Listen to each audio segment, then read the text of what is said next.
I found that a lot of it lost its luster once I knew I could have it tomorrow. I agree, and I think I say that in the seminar as well. When I started, it was all Cinnamon Toast Crunch all the time. Right. And then at some point, you're like, I can have this again tomorrow. Right. It's not a big deal. And I found that most of the time, I didn't even want it. Like, the things that I was buying, I didn't even really like or want them. I just wanted to have it as a spite measure. So once the novelty wore off that I could eat it, I really kind of started to save things for the things that I really liked. Mm-hmm. Right? Like, I like M&Ms. I don't love M&Ms, right? I like peanut butter cups a lot more, you know. So you saved up for those instead. For those. And I notice now, just being here, I see you eat a little bit of chocolate every night. Correct. So you're able to now take something you applied Correct. and continue with it for the long term. Correct. And I had a woman one time at a seminar, and she said, I can't eat 17 chips if that's a serving. Right. You know, and I think there's other ways to attack it. My tip for that woman, and I've recommended this to others, is buy the single serve bags. Agreed. You know, don't have that king size bag. Like, Right. you challenged yourself with this bag where you had to count them out versus Right. one little bag.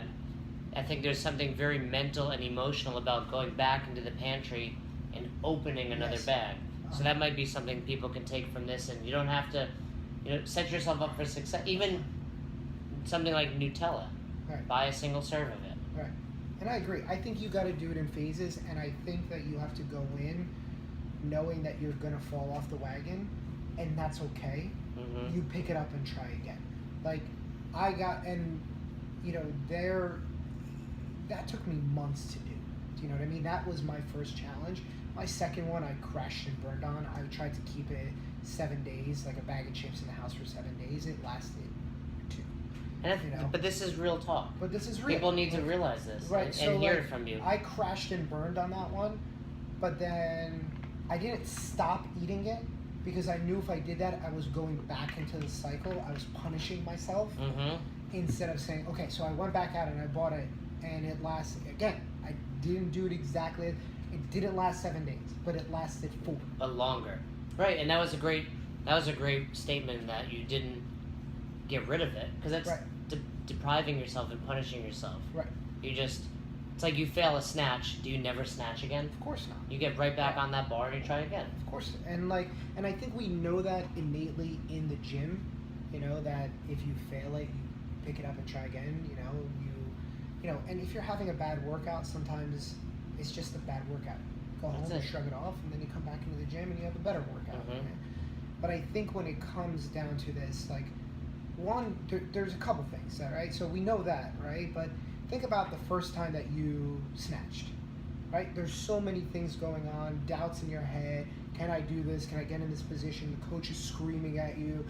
You know, you're looking around and everybody seems to know how to do it. It's a skill. And I tend to find that eating is a skill. And so it's going to take time to develop good habits, just like I would on a squat. That's a great way to put it. Eating is a skill. Right. And the more you exercise it, the better it is. The more that you've exercised a bad habit on a movement, right? Or if I'm slouching my back sitting in my desk chair, to break that habit, I got to think about every 2 minutes. I got to think about, you know, straightening out my back or pushing my chest up if I'm slouching all the time. Well, and another point is we use CrossFit as an example, but whatever your sport or fitness routine is, let's use a basic deadlift. Right. If you're coaching someone that's been deadlifting for 30 years, they have some good habits, but they probably have a lot of bad habits. Right.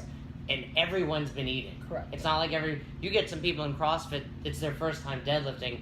Beautiful. Right. It's something you can mold. I'm not getting anyone that's like, hey, by the way, I've never ate before. Right. You know, of course you ate. So they've got a lot of bad habits, Right. misinformation, and misconceptions Right. about food. And we eat 4 or 5 times a day. Right. You know, we deadlift once a week. Right. Other than sleeping, what do we do more than eat? Right, exactly. So, you know, and I think there's one more thing I'd like to add to that. So you said that it's, you know, some people are going to have good habits, they're going to have bad habits, and they're going to have habits specific to them. Absolutely. So you've been here all week. You don't eat a lot in the morning. I love breakfast. Yeah, but you did make me a nice breakfast this morning.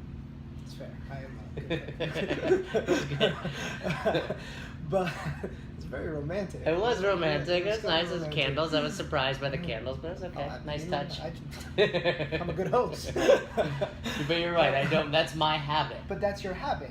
And a lot of people, a lot of traditional nutritionists would say breakfast is the most important meal of the day. It's the biggest meal of the day. Or they would have something like a lot of people go after breakfast. And if it's right for you, right? So if it's right for you. So I had somebody who told me, like, I had recommended them having a meal close to bed. And they said they can't fall asleep because it makes them toss and turn and they can't fall asleep. So they can't have that. It's too much. So anytime that you're forcing yourself to do something, it's probably not right and your body's telling you. So you're going to have habits that are specific to you. And we've all been following this template for so long that we feel guilty when we're not eating 6 meals a day because that's been recommended by.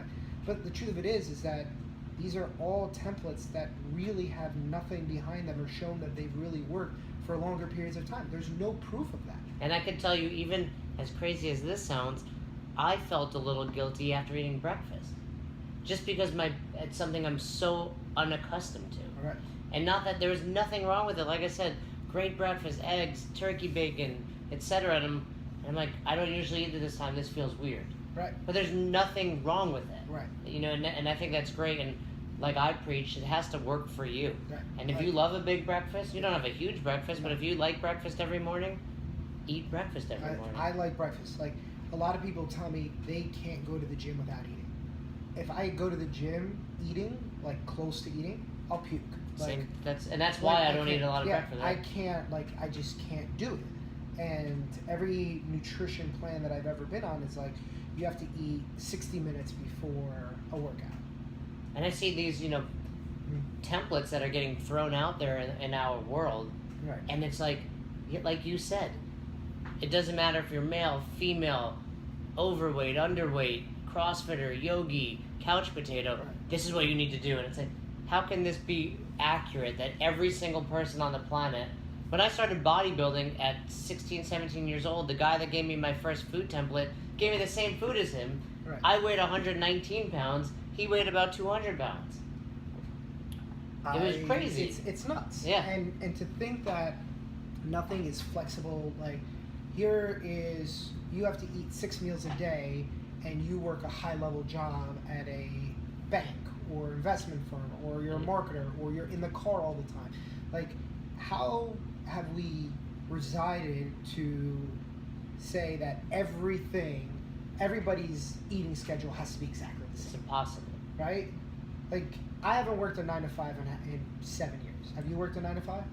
I've never had a job. You've never worked a 9 to 5, right? And everybody wants to work a 9 to 5, but it doesn't work for everybody. It doesn't mean that you still can't support your family or do all the things that you want to do, but we don't do the typical 9 to 5, and we still find a way to make it work. And then but like you just said, there was someone at last night's seminar. It's like, if you tell him that he had to eat 7 times a day, his boss, he'd get fired. You get fired, yeah. Right, and I could, I just don't prefer it, or you might like it. Yeah, it's too much. You can't have all these parameters set. Correct. On your life. It's not natural. If you go anywhere around the world, there are different regions eat different foods, and not that they're necessarily shredded, but they've found a way to maintain weight, all eating different styles, right? So I think that's really eye-opening to think I can go to Italy or France and they're eating a lot of fats, right? But they're not necessarily eating as much carbs per se, right? And I think this is really kind of one of the things that I wanted to get into next was the balance that this provides, right? So, you talked about this last night in your seminar, but like, reiterate that balance. Like, for example, when somebody is eating a quote-unquote low-carb diet, where does the rest of that balance go? Right, and that's something I've thought all along, but and I don't know if you agree with me, but I would say most people I work with, the biggest misconception, not the only one, but the one I deal with the most often is carbs are bad for you. Right. Do you agree? Yeah. Especially in the CrossFit space, it's carbs are bad, I need more fat. And I think that's leftover from paleo. and keto.